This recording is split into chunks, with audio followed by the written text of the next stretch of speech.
আসসালামু আলাইকুম রহমতুল্লাহ। Diploma talent হান্টের পক্ষ থেকে আপনাদের সবাইকে স্বাগতম।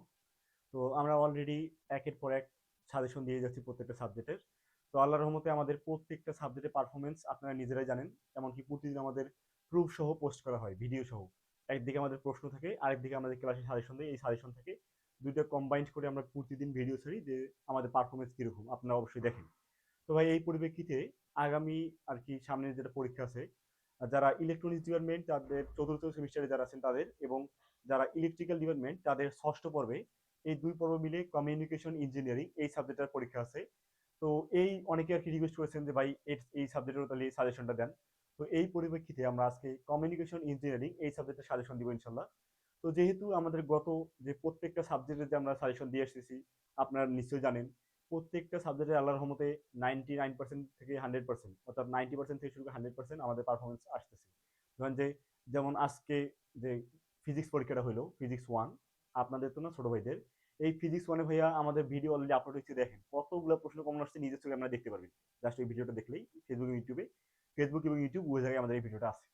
তো ভাই তাহলে যেহেতু আজকে কমিউনিকেশন ইঞ্জিনিয়ারিং এ আমরা দিব সাজেশন, তো কথা না বাড়ি তাহলে কমিউনিকেশন দিয়ে সাজেশন শুরু করি। তো ভাই দেখেন, আমরা চেষ্টা করি আমাদের মেইন যেটা টার্গেট থেকে, দেখেন আপনারা তো ভাই ফার্স্ট সেমিস্টার না, আপনারা হচ্ছেন ফোর্থ সেমিস্টার অথবা ষষ্ঠ সেমিস্টার যারা ইলেকট্রিক্যাল আছেন। তো এই জন্য ভাই এই যে টানা ষষ্ঠ সেমিস্টার অথবা ফোর্থ সেমিস্টার পর্যন্ত একটা এক্সপিরিয়েন্স আছে আমাদের, আপনাদের, যে কিভাবে বললে কমন পাওয়া যায়। তো এই পরিপ্রেক্ষিতে ভাইয়া আমরা ফার্স্ট সেমিস্টারের ক্ষেত্রে এটা করি যে অতি সংক্ষিপ্ত সংক্ষিপ্ত এটাও বলে দিই। বাকি যেহেতু আপনারা চতুর্থ সেমিস্টার অথবা ষষ্ঠ সেমিস্টার, তো এখানে তো আর অতি সংক্ষিপ্ত সংক্ষিপ্ত হওয়ার দরকার নেই, আপনারা তো নিজেরাই বুঝেন ভাইয়া যে কোনটা করতে হবে। বাকি রচনামূলকে একটু কনফিউজ থাকা লাগে, কারণ রচনামূলকের প্রশ্ন অনেক দীর্ঘ, বড় বড় করে লেখার লাগে, এবং বই অনেক রচনামূলক আছে। এই জন্য আমরা ভাইয়া চেষ্টা করি কি, একদম শর্টকাট, যেটা রচনামূলক না পড়লেই নয় এরকম শর্টকাট করে আমরা দেওয়ার চেষ্টা করি। আল্লাহর মতে এইখান থেকে আমাদের কমন আসে। তো তাহলে আজকে আমরা কি দেখবো ভাইয়া, কমিউনিকেশন ইঞ্জিনিয়ারিং একদম শর্টকাট করে, যে রচনামূলক গুলো না পড়লেই নয়, একদম ন্যূনতম রচনামূলক আজকে আমরা পড়বো। এবং সলিউশনও আমার কাছে আছে, কিভাবে পাবেন ভিডিও শেষে ইনশাল্লাহ বলবো। ঠিক আছে ভাইয়া, তাহলে আজকে আমরা শুরু করি কমিউনিকেশন ইঞ্জিনিয়ারিং এর সলিউশন। আমার কাছে অলরেডি লেখা আছে, এগুলো আপনাদের সাথে আমি তাহলে শেয়ার করি। দেখেন ভাইয়া, প্রথম যেটা আসেন তাহলে অধ্যায় এক থেকে, তাহলে অধ্যায় এক থেকে ভাইয়া রচনামূলক একদম মোস্ট ইম্পর্টেন্ট, এরকম রচনামূলক ভাইয়া নাই। কিন্তু অধ্যায় এক থেকে যে রচনামূলকটা আছে, এটা সংক্ষিপ্তের জন্য মোস্ট ইম্পর্টেন্ট। হয় এটা রচনামূলকে দিবে, না হলে সংক্ষিপ্তে। রচনামূলকে দেওয়ার সম্ভাবনা অনেক কম, তার মানে কিসে দিয়ে বলেন তো ভাইয়া, সংক্ষিপ্তে। আমি এটা তাহলে শেয়ার করি। এটা হবে যে বেসিক কমিউনিকেশন সিস্টেম এর ব্লক ডায়াগ্রাম অঙ্কনপূর্বক বর্ণনা দাও। অঙ্কনপূর্বক বর্ণনা দাও। এটা কি বলেন তো ভাইয়া, বেসিক কমিউনিকেশন সিস্টেমের ব্লক ডায়াগ্রাম অঙ্কনপূর্বক বর্ণনা দাও। এটা রচনামূলকের জন্য কম ইম্পর্টেন্ট, বাট এটা মোস্ট ইম্পর্টেন্ট কিসের জন্য বলেন তো ভাইয়া, সংক্ষিপ্ত প্রশ্ন। এখন যদি এটা রচনামূলকে দেয়, তাহলে আপনাদের যে প্রত্যেকটা ইনফরমেশন সোর্স থেকে শুরু করে একদম ডেস্টিনেশন পর্যন্ত যতগুলো আছে, প্রত্যেকটা পুরো ব্লক ডায়াগ্রামটা লিখতে হবে। লেখে লিখে প্রত্যেকটা আলাদা আলাদা ব্যাখ্যা দিতে হবে। আর যদি ভাইয়া সংক্ষিপ্তে আসে, শুধুমাত্র ব্লক ডায়াগ্রামটাই দিবেন। আর যদি একটু পারেন, একটা প্যারার মধ্যে জাস্ট একটু বর্ণনা দিলেই এনাফ। এটা সংক্ষিপ্তের জন্য।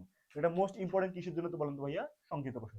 তাহলে অধ্যায় এক থেকে আমাদের লাগবে না, শুধুমাত্র যদি আমরা এটাই পড়ি, এইটা প্রশ্নটা, তাহলে আমাদের অধ্যায় একে সংক্ষিপ্ত এবং রচনামূলক শেষ। এরপর আসেন ভাই তাহলে অধ্যায় দুই। অধ্যায় দুই, তো অধ্যায় দুই যেটা আছে ভাইয়া, এই অধ্যায় দুই থেকে আমাদের কোনো রচনামূলক পড়া লাগবে না। কি বলেন তো ভাইয়া, অধ্যায় দুই থেকে কোনো রচনামূলক পড়া লাগবে না, এখান থেকে কোনো রচনামূলক আসবে না। এরপর তাহলে আসবে আমরা অধ্যায় তিন। অধ্যায় তিন থেকে মোস্ট ইম্পর্টেন্ট রচনামূলক আছে, যেটা 100% আসবেই। তো গতানুগতিক ভাবে আমার যে সাজেশন গুলো দিই, এগুলো তবে 100% কমন দেই, যেমন আল্লাহর মতে এটাই আসে। তো সেইভাবেই আমরা 100% এটাও দিই। তাহলে দেখেন এটা কি আছে ভাইয়া, অধ্যায় তিন থেকে আপনারা যেটা পড়বেন, যে এ এম ওয়েভ এর সমীকরণ প্রতিপাদন করো, মানে অ্যামপ্লিটিউড মডুলেশন ওয়েভ এর সমীকরণ প্রতিপাদন করো। প্রতিপাদন করো। এই যে ভাইয়া যেটা আছে A M wave, A M এর পূর্ণ হচ্ছে অ্যামপ্লিটিউড মডুলেশন, ওয়েভের সমীকরণ প্রতিপাদন করো। এটা ভাইয়া আপনাদের রচনামূলকে আসবে। সম্ভাবনা কত পার্সেন্ট বলতো ভাইয়া, 100%। অর্থাৎ এ এম ওয়েভ এর সমীকরণ প্রতিপাদন করো, অধ্যায় তিন থেকে একটা রচনা করলেই এনাফ। এখান থেকে আসার সম্ভাবনা কত পার্সেন্ট বলতো ভাইয়া, 100%। এখন দেখেন ভাইয়া অধ্যায় 3 থেকে যে একটা রচনা করলে এনাফ, আমি বললাম ঠিক আছে, বাকি এই আরেকটা রচনামূলক আছে, এটা যদি রচনামূলকে না দেওয়ার সম্ভাবনা অনেক কম, বাকি দিতে পারে কিছু বলতে পারে সংক্ষিপ্তের জন্য একটা মোস্ট ইম্পর্টেন্ট প্রশ্ন, তাহলে এটাও আমি আপনাদের সাথে শেয়ার করি। এটা হচ্ছে কি ভাইয়া বলেন তো, এটা হচ্ছে এ এম ওয়েভ এর ক্ষেত্রে, এ এম ওয়েভ এর ক্ষেত্রে প্রমাণ করো যে, এ এম ওয়েভ এর ক্ষেত্রে প্রমাণ করো যে M equal E maximum minus E minimum, আর নিচে হবে কি ই ম্যাক্সিমাম প্লাস ই মিনিমাম। তাহলে এটা কি বলেন তো ভাইয়া, এটা এ এম ওয়েভের ক্ষেত্রে প্রমাণ করো যে A M equal E maximum minus E minimum এবং E maximum plus E minimum. এটা মোস্ট ইম্পর্টেন্ট ভাই কিসের জন্য বলেন তো ভাইয়া, সংক্ষিপ্ত প্রশ্নের জন্য। এমনকি এটা রচনামূলকেও দিতে পারে, বাকি রচনামূলকে দিয়ে দেওয়ার সময় কম, বাকি এটা কিন্তু মোস্ট ইম্পর্টেন্ট 90% কিসের জন্য, সংক্ষিপ্ত প্রশ্নের জন্য। আসলে আপনারা এটা পড়ে যাবেন, ঠিক আছে। অলরেডি দেখেন আমরা মোস্ট ইম্পর্টেন্ট রচনা শুধুমাত্র একটাই দেখলাম, 100% আসবেই ভাইয়া। আপনারা যদি চান এ এম ওয়েভের সমীকরণ প্রতিপাদন পেয়ে রচনামূলকটা, আপনারা যদি চান যে প্রশ্ন পাওয়ার আগে লিখবেন, আমি সাজেস্ট করব আপনারা লেখা শুরু করবেন, আল্লাহ ভরসা বাকিটা, ঠিক আছে। দেখেন দেখেন অলরেডি আমরা 1 2 3 অধ্যায় শেষ করলাম। তাহলে এরপর আমরা চলে যাই কয় অধ্যায় বলেন তো, 4 অধ্যায়, যেহেতু আমার জায়গা শর্ট, তাহলে এটা মিশিয়ে 4 অধ্যায় শুরু করব। তাহলে এবার দেখেন ভাইয়া, আমরা অলরেডি 1 থেকে 3 অধ্যায় দেখলাম, এবার আমরা কত অধ্যায় দেখবো বলতো ভাইয়া, অধ্যায় 4। তাহলে অধ্যায় 4 থেকে বইয়ের মধ্যে আপনাদের কয়েকটা রচনামূলক দেওয়া আছে, তা আমরা শুধুমাত্র এখান থেকে 2টা রচনামূলক পড়বো। কয়টা বলেন তো ভাইয়া, 2টা রচনামূলক। তার মধ্যে প্রথম যেটা আছে, এটা হলো পিএলএল এর ব্লক, পিএলএল এর ব্লক ডায়াগ্রাম অঙ্কন পূর্বক বর্ণনা দাও, অঙ্কন পূর্বক বর্ণনা দাও। দেখেন এখানে কি আছে, পিএলএল এর ব্লক ডায়াগ্রাম অঙ্কন পূর্বক বর্ণনা দাও। এটার মোস্ট ইম্পর্টেন্ট না, বাকি ইম্পর্টেন্ট আছে, আমি বলতেছি না যে মোস্ট ইম্পর্টেন্ট, এটা ইম্পর্টেন্ট আছে। এটা আসার সম্ভাবনা ভাই 90%। কত পার্সেন্ট বলতো, 90%। বাকি আবার এমনও হইতে পারে এটা আপনাদের সংক্ষিপ্ত প্রশ্ন দিতে পারে, কিছু বলেন তো ভাইয়া, সংক্ষিপ্ত প্রশ্ন দিতে পারে, যদি ওটা রেয়ার। বাকি রচনামূলকে আসার সম্ভাবনা কত পার্সেন্ট বলতো, 90%। এরপর আরেকটা যেটা আপনার পড়বেন, সেটা হচ্ছে লিনিয়ার ডায়োড ডিটেক্টরের কার্যপ্রণালী, লিনিয়ার ডায়োড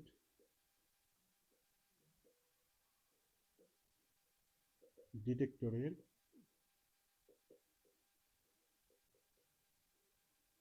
লিনিয়ার ডায়োড ডিটেক্টরের কার্যপ্রণালী আলোচনা করো, আলোচনা করো। এটা ভাই একটা মোস্ট ইম্পর্টেন্ট প্রশ্ন, সেটা হচ্ছে কি লিনিয়ার ডায়োড ডিটেক্টরের কার্যপ্রণালী আলোচনা করো। এটা আসার সম্ভাবনা ভাই 99%। কত পার্সেন্ট বলতো, 99% আসার সম্ভাবনা। আশা করি সামনে পরীক্ষা এটা আসবে। এরপর দেখেন ভাইয়া, 4 অধ্যায় থেকে কয়েকটা রচনামূলক বইয়ের মধ্যে আছে, আমরা এতগুলো পড়বো না, শুধুমাত্র 2টা রচনামূলক পড়বো। তার মধ্যে মোস্ট ইম্পর্টেন্ট হলো 2 নম্বরটা। 1 নম্বরটা ভাইয়া রচনামূলকের জন্য ইম্পর্টেন্ট আছে, বাট মোস্ট ইম্পর্টেন্ট না। কিন্তু 1 নম্বরটা মাঝে মাঝে আবার সংক্ষিপ্ত দেয়, এবারও দেওয়ার সম্ভাবনা আছে, যদিও এটা অনেক রেয়ার। তাহলে দেখেন ভাইয়া, এরপর আমরা যেটা পড়বো, তাহলে অধ্যায় 5-এ যাই আমরা।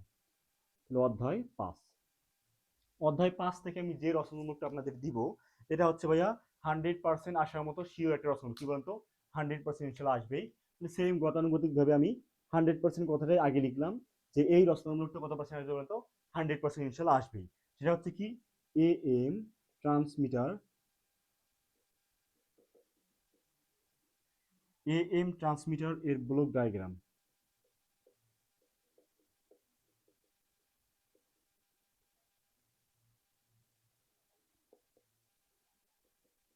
কি আছে বলেন তো ভাই, এটা এ এম ট্রান্সমিটার এর ব্লক ডায়াগ্রাম বর্ণনা করো। ইনশাল্লাহ এটা তাহলে, ইনশাল্লাহ আল্লাহ তালা চাইলে সামনে এটা পরীক্ষায় আপনাদের আসবে, এটা শিওর। এরপর তাহলে দেখেন ভাইয়া, 5 অধ্যায় থেকে বই কয়েকটা রচনামূলক আছে, আমরা শুধু একটা মাত্রই পড়বো, এটা হচ্ছে এটা। এরপর তাহলে আমরা দেখবো কয় অধ্যায় বলেন তো ভাইয়া, 6 অধ্যায়। তাহলে অধ্যায় 6, অধ্যায় 6 থেকেও একটা রচনামূলক আছে, যেটা আসার সম্ভাবনা 99%। কত পার্সেন্ট বলতো ভাইয়া, 99%। সেটা হচ্ছে কি বলেন তো, সেটা হচ্ছে সুপার হেটারোডাইন রিসিভারের ব্লক ডায়াগ্রাম অঙ্কন। সুপার হেটারোডাইন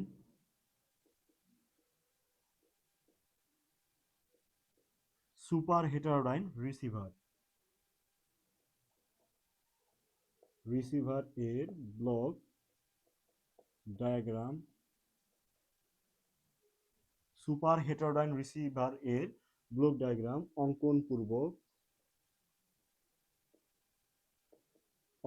পূর্বক বর্ণনা দাও। কি বলেন তো ভাইয়া? সুপার হেটারোডাইন রিসিভার এর ব্লক ডায়াগ্রাম অঙ্কন পূর্বক বর্ণনা দাও। আসার সম্ভাবনা 99%। ইনশাল্লাহ সামনে পরীক্ষা এটা আসবে। তারপর দেখেন ভাইয়া, অধ্যায় 6 থেকেও কয়েকটা রচনামূলক বই আছে, আমরা শুধুমাত্র একটা পড়বো, সেটা হচ্ছে কি এইটা, সুপার হেটারোডাইন রিসিভারের ব্লক ডায়াগ্রাম অঙ্কন পূর্বক কার্যপ্রণালী বর্ণনা। তাহলে আমাদের অধ্যায় 6 পর্যন্ত অলরেডি শেষ। এবার যেহেতু আমাদের জায়গা শর্ট, আমরা কি লিখবো এবার? অধ্যায় 7। তাহলে এবার আমরা কয় অধ্যায় দেখবো ভাইয়া বলেন তো? অধ্যায় 7। যেহেতু আমরা অলরেডি অধ্যায় 6 পর্যন্ত দেখলাম, কয়েকটা রচনামূলক দেখছি মাত্র, মোস্ট ইম্পর্টেন্ট কয়েকটা দেখেছি 99% 100%। এবার আসবো কত অধ্যায় বলুন তো? সরি, অধ্যায় 7। তাহলে অধ্যায় 7 থেকে কয়েকটা রচনামূলক বইয়ের মধ্যে আছে, আমরা এখানে শুধু একটা রচনামূলক পড়ব। সেটা কি বলেন তো ভাইয়া? টিডিএমএ পদ্ধতি বর্ণনা করো। কি বলেন তো? টিডিএমএ পদ্ধতি বর্ণনা করো। এই শুধুমাত্র একটা রচনামূলক পড়লেই হবে। এটাও ভাইয়া মোস্ট ইম্পর্টেন্ট, আসার মতো একটা প্রশ্ন। আশা করি সামনে পরীক্ষাটা আসবেই, যে টিডিএমএ পদ্ধতি বর্ণনা করো, মোস্ট ইম্পর্টেন্ট একটা প্রশ্ন। তো অধ্যায় 7 থেকে শুধুমাত্র একটা প্রশ্ন পড়লে আমাদের এনাফ। এবার তাহলে আসবো কত অধ্যায় বলতে ভাই? আমরা অধ্যায় 8। তাহলে অধ্যায় 8, তাহলে অধ্যায় 8 থেকে দেখেন, অধ্যায় 8 থেকে শুধুমাত্র একটা রচনা করবো। কয়টা বলুন তো ভাইয়া? একটা রচনা করবো, সেটা হচ্ছে পিসিএম কোডিং এর মূলনীতি। পিসিএম কোডিং এর মূলনীতি বর্ণনা করো। তাহলে কি বলেন তো ভাইয়া? এটা আমরা শুধুমাত্র একটা রচনা পড়বো এই অধ্যায় 8 থেকে, সেটা কি? পিসিএম কোডিং এর মূলনীতি বর্ণনা করো। আশা করি বুঝতে পারছেন। বাকি ভাই এটা কিন্তু মোস্ট ইম্পর্টেন্ট একটা প্রশ্ন, আশা করি সামনে পরীক্ষা এটা আপনারা পাবেন। এরপর দেখেন তাহলে অধ্যায় 9। অধ্যায় 9, এই বই শুধুমাত্র আমাদের 10টা অধ্যায় আছে। এবার আমরা কয় অধ্যায় দেখবো ভাইয়া? অধ্যায় 9।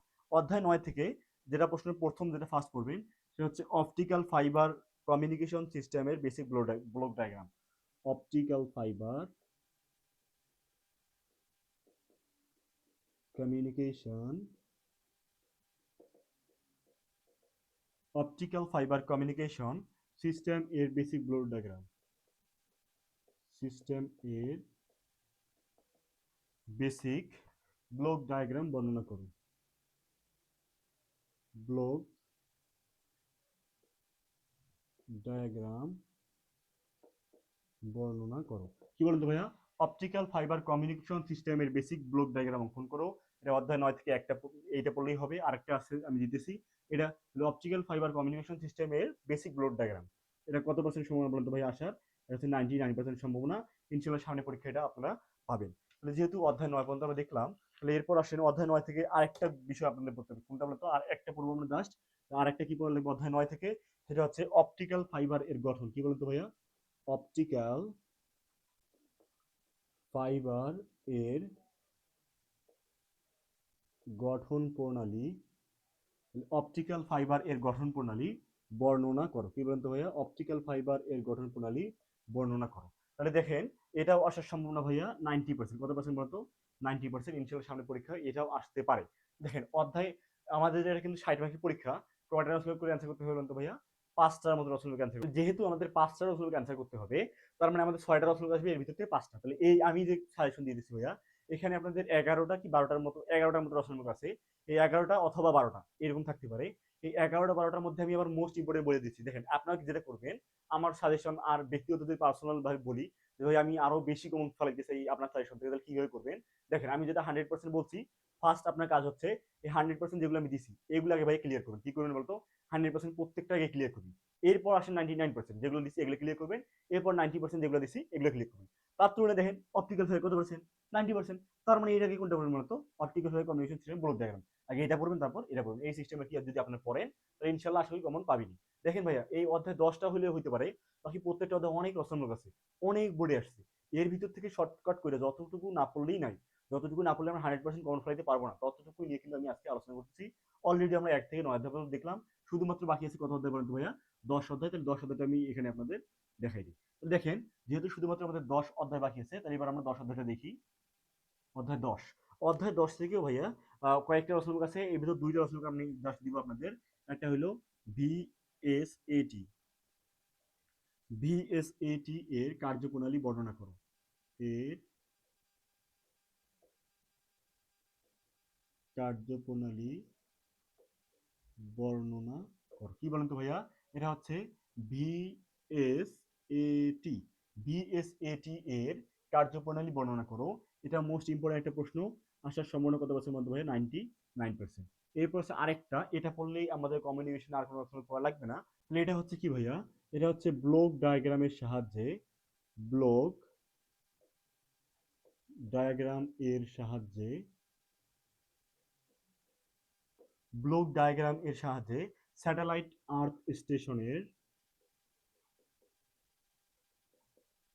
স্যাটেলাইট আর্থ স্যাটেলাইট আর্থ স্টেশনের কার্যাবলী বর্ণনা করো। কার্যাবলী বর্ণনা করো। এটা একটা মোস্ট ইম্পর্টেন্ট প্রশ্ন। এটা আসার সম্ভাবনা হচ্ছে ভাই কত পার্সেন্ট মতো? 99%। তবে আরেকটা বিষয়, এই দুইটা কিন্তু পরীক্ষা আসবে না, এইটা এবং এইটা, এই দুইটার মধ্যে যে কোনো একটা ভাইয়া আসবে, ঠিক আছে? এই দুইটার মধ্যে যে কোনো একটা 100%, কিন্তু এই দুইটার মধ্যে যে কোনো একটা আপনার কমপক্ষে 100%। বাকি এটা আসলে এটা আসবে না, এটা আসলে এটা আসবে না। আশা করি ভাই বুঝতে পারছেন। তাহলে দেখেন অলরেডি আমাদের 1 থেকে 10 অধ্যায় পর্যন্ত দেখলাম, কিন্তু ভাই এখন বিষয় হলো, আপনারা বলতে পারেন বা ভাবতে পারেন যে ভাইয়া আপনি তো প্রত্যেকটা অধ্যায় থেকেই রচনামূলক দিবেন, তাহলে এটা আবার কিসের সাজেশন? এখন দেখেন ভাই বিষয়টা আমি বলি। দেখেন, প্রত্যেকটা অধ্যায়ে আপনি বইটা খুলেন, প্রত্যেকটা অধ্যায়ে দেখবেন এমনকি 23 সাল, 24 সাল, 25 সাল, এইরকম রচনা বই আরো অনেক আছে।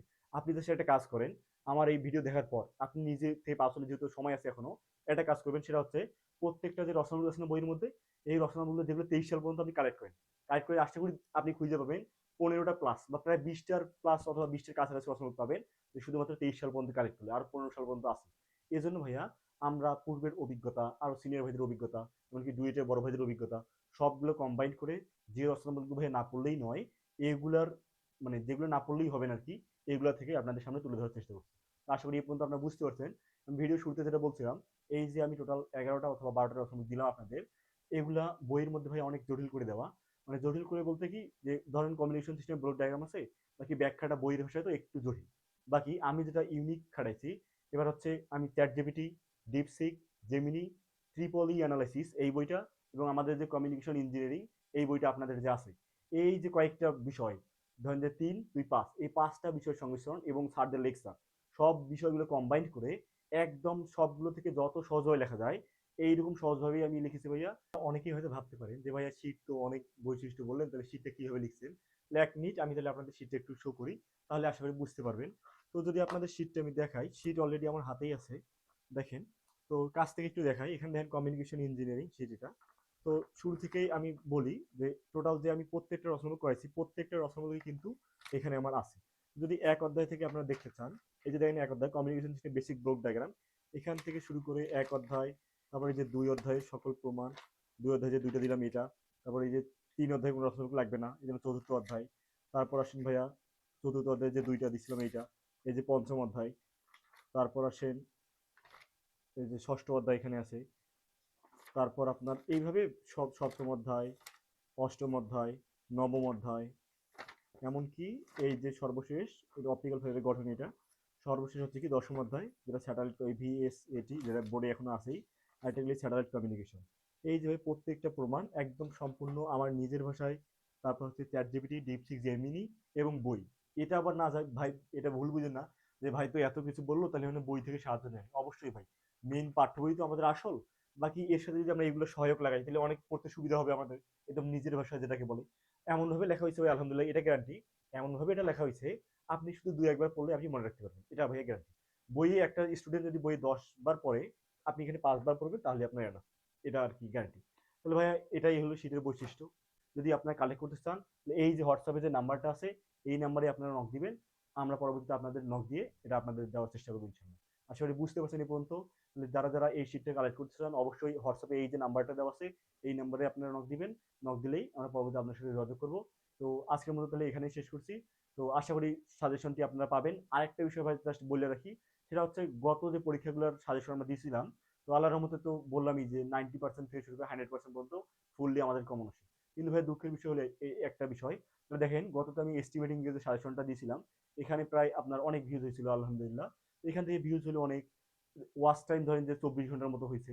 এই এত কিছু হওয়ার পরেও বাকি পরীক্ষার পর কমনও আসলো 99%, এরপরে ভাই কোনো রিভিউ নাই। এটা একটু দুঃখজনক বিষয়। জাস্ট আপনারা একটু রিভিউ দিলে আমরা আরো সামনের দিকে মানে এগুতে আমাদের ভালো হয়। তো এই জন্য আশা করি এখন যে আমি সাজেশনটা দিলাম এখান থেকে পরীক্ষা তো ইনশাল্লাহ কমন আসবেই। কমন আসলে আশা করি আপনারা প্রত্যেককেই যারা যারা এই সাজেশন দেখছেন, যারা যারা এই সাজেশনের উপর থেকে কমন পাবেন, প্রত্যেককেই ইনশাল্লাহ আশা করবো প্রত্যেকেই রিভিউ দিবেন। এতে করে আমাদের পরবর্তী স্টেপে যেতে অনেক আমরা অনুপ্রাণিত হবো আপনাদের দ্বারাই। যেহেতু আপনারাই আমাদের অডিয়েন্স, তাহলে আপনাদের যাতে আমরা অনুপ্রাণিত হবো। এই জন্য ভাই আপনারা যদি আমাদের রিভিউটা দেন যে ভাইয়া কমন করছে আরো ভিডিও চাই, তা আমরা নিজেদের থেকে একটু স্যাটিসফাইড অনুপ্রাণিত হবো। তো আশা করি ভাইয়া বিষয়টা বুঝতে পারছেন। তো আজকে তাহলে এখানেই শেষ করছি। সকলের সুস্বাস্থ্য ও দীর্ঘায়ু কামনা করে আজকের মতো এখানে শেষ করছি ভাইয়া। আসসালামু আলাইকুম ওয়া রাহমাতুল্লাহ।